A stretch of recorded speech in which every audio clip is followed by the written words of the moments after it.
तो गाइस आज की वीडियो में बात करूंगा मैं इनकम टैक्स रिफंड को लेकर, जो मेरे से क्वेश्चंस पूछे गए हैं, बहुत सारे कमेंट्स आए हैं दोस्तों। तो उसमें से कुछ कॉमन क्वेश्चंस हैं जो आपको यहाँ पे स्क्रीन पे दिख रहे होंगे कि सर मेरा रिस्ट्रिक्टेड रिफंड है, इसका क्या मतलब है। सर रिफंड तो इशू हो गया लेकिन अब फेल दिखा रहा है क्योंकि मेरा बैंक अकाउंट वैलिडेट नहीं था। सर रिफंड तो इशू हो गया लेकिन मेरे अकाउंट में पैसे नहीं आए हैं और सारी जो फॉर्मेलिटीज है वो चेक है, मतलब मेरी रिटर्न भी वेरीफाई होगी थी, सब कुछ हो गया था लेकिन फिर भी मेरे अकाउंट में पैसा नहीं आया है। और सर रिफंड तो इशू हो गया लेकिन मेरे अकाउंट के अंदर कम पैसा रिसीव हुआ है, तो ऐसा क्यों हुआ है। और साथ ही बताऊंगा कि इंटीमेशन आपको रिसीव नहीं हुआ है, इसका मतलब आपकी आइटम प्रोसेसिंग नहीं हुई है। तो गाइज पूरी वीडियो के अंदर इन 5 क्वेश्चंस का जवाब दूंगा। तो गाइज रिसेंटली मुझसे सारे क्वेश्चन पूछे गए जो मैंने अभी आपको बताए, और तो मैंने सोचा इस वीडियो के थ्रू मैं आपको पूरा डिटेल में समझाऊं कि इनका सॉल्यूशन क्या होना चाहिए। तो दोस्तों मैं कोशिश करूंगा आपके इन सारे सवालों का जवाब देने का वीडियो में। तो हमेशा आपसे रिक्वेस्ट करता हूं कि वीडियो को आप पूरा देखें और स्किप ना करें।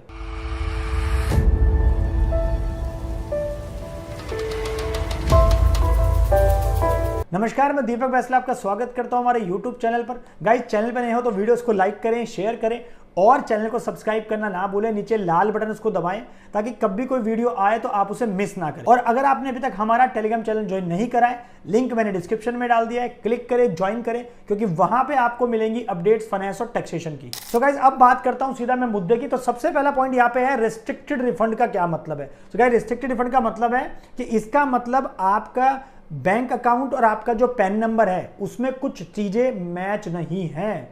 सर आप ये कैसे कह सकते हो। गाइज मैंने income tax department CPC Bangalore customer care में बात करी, क्योंकि मेरे पास भी काफी सारे क्वेश्चन आए कि रिस्ट्रिक्टेड रिफंड आखिर दिखा क्यों रहा है।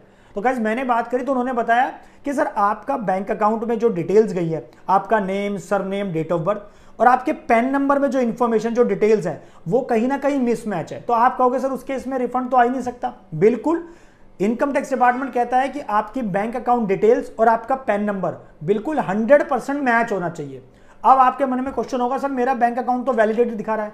दोस्तों वैलिडेटेड तो दिखाएगा, आपका ईमेल आईडी, आपका मोबाइल नंबर सब कुछ मैच हो रहा है आपके बैंक अकाउंट और आपके पैन, जो आपने इंफॉर्मेशन दे रखी है इनकम टैक्स पोर्टल पे, पैन नंबर से मैच हो रहा है, लेकिन रेस्ट्रिक्टेड रिफंड फिर भी आ रहा है। तो दैट मीन्स आपके नेम में कुछ मिसमैच है जो कि आपके बैंक अकाउंट में अलग है और आपके पैन नंबर में अलग है। तो इसको आप 100% करेक्ट कर ले।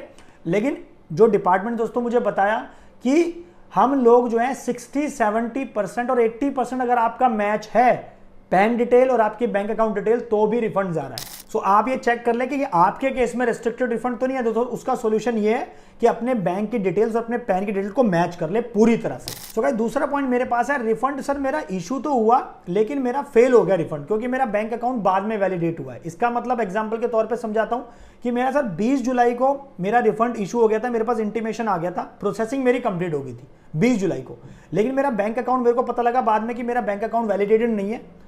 तो उस केस में क्या हुआ, मेरे लिए सपोज 24 जुलाई को मैंने बैंक वैलिडेट करा, तो उस केस में आपका रिफंड आके वापस चला गया। तो उस केस के अंदर आप रिफंड रीइशू की रिक्वेस्ट रेज कर सकते हैं पोर्टल पे जाके, और देन अकॉर्डिंगली आप वेट करें और उसके बाद फिर आपका जो रिफंड रीइशू हुआ था वो दोबारा से इशू होगा और आपके अकाउंट में क्रेडिट होगा। तीसरा पॉइंट है दोस्तों, सर मेरा रिफंड तो इशू हुआ लेकिन मेरे अकाउंट में अभी तक पैसा नहीं आया और मेरे सारी फॉर्मेलिटीज चेक है, यानी कि मेरा ई वेरिफिकेशन ओके है, इंटीमेशन भी आ गया, बैंक अकाउंट वैलिडेटेड है, रिस्ट्रिक्टेड रिफंड की कोई दिक्कत नहीं है, सब चीज ओके है। कई लोगों ने क्वेश्चन पूछा सर हमारा तो सब कुछ ओके है, इंटीमेशन भी आ रखा है, उसमें लिखा भी है कि रिफंड है, और कम से कम 15 दिन हो गए, 20 दिन हो गए, और किसी का तो दोस्तों 1 महीना भी हो गया है। तो गाइज उसमें वेट करने के अलावा हमारे पास कोई चारा नहीं है।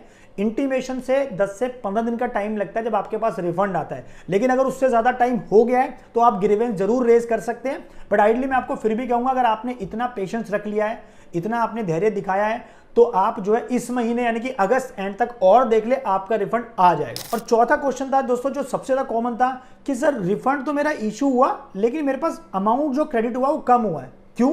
लेट्स सपोज सर मेरा रिफंड था 1.5 लाख रुपए का, लेकिन मेरे खाते में 1 लाख रुपए आए हैं, बाकी 50,000 रुपए कहां घट गए। तो दोस्तों उस केस के अंदर आपके पास इंटीमेशन आया होगा कि डिपार्टमेंट ने आपकी कोई पुरानी जो डिमांड थी उसको एडजस्ट करा है, और वो इंटीमेशन आपके पास रेड कलर का आया होगा, उसमें लिखा होगा कि आपकी जो एडजस्टमेंट कर रहे हैं पुरानी डिमांड के साथ। अगर इंटीमेशन आपके पास ईमेल पे या एसएमएस के थ्रू आपको कोई मैसेज नहीं मिला है तो आप लॉगिन करके भी इंटीमेशन चेक कर सकते हैं, और वहां पे जब आप जाके चेक करेंगे तो आपको पता लगेगा कि मेरे इंटीमेशन में एडजस्टमेंट की गई है पुराने सालों की डिमांड की। अब वो डिमांड आपको कैसे पता चलेगी कि सर ये मेरी डिमांड थी? तो उसके लिए आप पोर्टल पे लॉगिन करेंगे और ई प्रोसीडिंग्स पर जाएंगे तो वहां पे आपको दिख जाएगा कि आपकी कोई पुराने सालों की डिमांड थी। अब गाइस जो लास्ट पॉइंट है मेरे पास, सर मेरा इंटीमेशन अभी रिसीव नहीं हुआ, इसका मतलब है आप पोर्टल पे जाके जब चेक करेंगे तो अभी भी आपकी रिटर्न की प्रोसेसिंग दिखा रहा होगा। तो इट मींस आपकी रिटर्न दोस्तों अभी प्रोसेस नहीं हुई है। आप वेट कर लें, जब आपका रिटर्न प्रोसेस हो जाएगी उसके अकॉर्डिंगली ही आपका रिफंड आएगा, उससे पहले नहीं आने वाला है।